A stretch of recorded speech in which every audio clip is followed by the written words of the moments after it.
谁是中国历史上近乎完美的帝王？今天我们来聊聊这个话题。首先我们确定一下完美的含义这里所说的完美，不仅是要指在文治武功方面出类拔萃，而且在道德品质上也得无可挑剔。总之，必须要做到德艺双馨。既然要给英雄排座次，我们不妨看看哪些帝王可以担得起此项美誉。过去有所谓秦皇汉武、唐宗宋祖的提法，也就是说在中国历代王朝中，秦始皇、汉武帝、唐太宗、宋太祖这4人堪称是皇帝的楷模，都在各自的历史时期建立了卓著的功勋。但这4个千古一帝，谁又是历史上近乎完美的帝王呢？是秦始皇吗？地球人都知道，秦始皇嬴政虽有统一天下、建立起第一个大一统封建帝国的惊天伟地之功，但他生性残暴，还搞焚书坑儒，导致秦朝是2世而亡，被很多历史学家毫不客气地划入了暴君的行列。这么一说，秦始皇绝对离完美无缘啊！再看看汉武帝刘彻，各种文治武功同样彪炳千秋。他统治时期的大汉帝国和西方的罗马帝国堪称双峰对峙，但汉武帝一直穷兵黩武，导致后来国库空虚，晚年更是听信奸臣的谗言，引来一场莫名其妙的巫蛊之祸，不仅害死了自己的亲生儿子，还把活成传奇的皇后卫子夫给逼上了绝路。而且刘彻的薄情寡义那是出了名的，跟他的女人大都不得善终。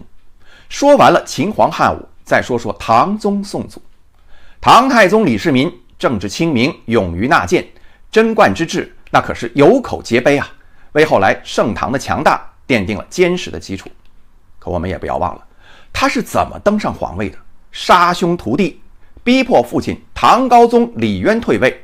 玄武门之变，那可是李世民一生都无法抹去的污点宋太祖赵匡胤虽是武将出身，但为人宽厚和仁慈，尊重知识分子，一出杯酒释兵权的好戏，彻底终结了200多年来藩镇割据尾大不掉的不利局面。而且个人生活也没啥可指责的。可他的母亲杜太后有一次问他，你是怎么得的天下？没想到普普通通的一句话，竟然让赵匡胤是坐立不安。原来他是周世宗柴荣的亲信，柴荣不遗余力地提拔他，重用他。可在周世宗去世以后，年幼的周恭帝继位，他就迫不及待地上演了黄袍加身的戏码，这不是恩将仇报吗？从这个意义上来看，赵匡胤这皇帝当得有点不地道。汉高祖刘邦和明太祖朱元璋也是大名鼎鼎的开国皇帝，可都留下了滥杀功臣的恶名。清朝的康熙和乾隆2位皇帝虽有康乾盛世为其保驾护航，但大兴文字狱，统治时期思想禁锢，万马齐喑；乾隆后期更是骄奢淫逸，腐败盛行，生生捧红了一个和珅，那绝对离完美相距甚远。那么还有哪个皇帝近乎完美呢？有人说汉光武帝刘秀，还有人说明孝宗朱佑樘和汉宣帝刘询。这3位皇帝虽然知名度比不上秦皇汉武和唐宗宋祖，但在很多方面也是可圈可点的，也值得我们好好说道说道。汉光武帝刘秀，他是东汉的开国皇帝，据说国学大师南怀瑾对他评价是非常的高。他说，在中国2000年左右的历史上，能够做到齐家治国的榜样，大概算来只有东汉中兴之主的光武帝刘秀一人。一代伟人也曾经给予他很高的评价，说刘秀是最有学问、最会打仗、最会用人的皇帝。那么刘秀是否接近完美呢？秦皇汉武、唐宗宋祖，分析之下发现，他们虽然在历史上建立了不朽的功勋，但缺点乃至错误也一大堆，绝对离完美是相距甚远。至于汉高祖刘邦、明太祖朱元璋、康熙和乾隆，也都经不起历史的检验。那么还有哪个皇帝近乎完美呢？有人说汉光武帝刘秀，还有人说明孝宗朱佑樘和汉宣帝刘询。我们先说汉光武帝刘秀。刘秀作为没落贵族，一介布衣起家，凭着自己出色的军事才能，一举荡平天下，而且登基为帝之后还善待功臣名将。他和原配阴丽华之间的爱情故事也是千古传颂，还留下了娶妻当得阴丽华的网络金句。可刘秀当初为了扩充自己的政治版图，竟然弃原配阴丽华于不顾，立真定王刘阳的外甥女郭圣通为皇后，生生逼得那位原配屈居贵人之位，也就是由妻变妾16年。虽然最后阴丽华收复失地，重回属于她的皇后宝座，但刘秀还是背上了渣男的骂名，自然也就称不上完美的皇帝了。明孝宗朱佑樘是中国历史上唯一一个从始至终坚守一夫一妻的皇帝，他一生只娶了一个张皇后，后宫一个妃嫔也没有，每天只与皇后是同起同居，过着平常百姓一样的夫妻生活。而且他统治时期经济持续发展，百姓安居乐业。因为他在位时期年号为弘治，被史家称为弘治中兴。明孝宗可以说是近乎完美了，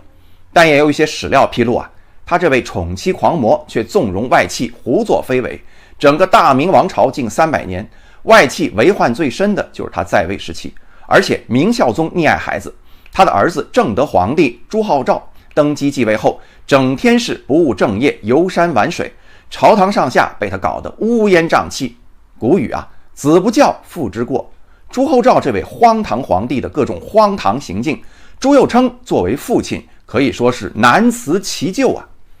那么一大群的候选名单当中，只剩下汉宣帝刘询了，他是否担得上完美皇帝的称号呢？我们来看一下吧。汉宣帝刘询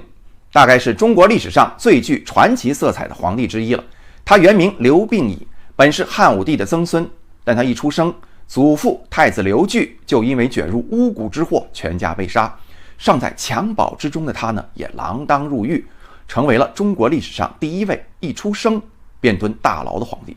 后来这位落难皇孙流落民间，并娶平民少女许平君为妻。一个偶然的机会又被当时的权臣霍光相中，接进宫中继承大统。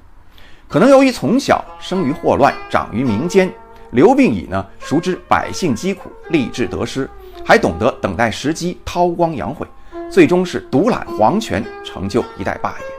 更为难得的是，当命运的轮盘终于为他转动的时候，他始终不忘自己对患难之妻的承诺，一道故剑情深的诏书，书写了中国历史上帝后爱情最浪漫最深情的一笔。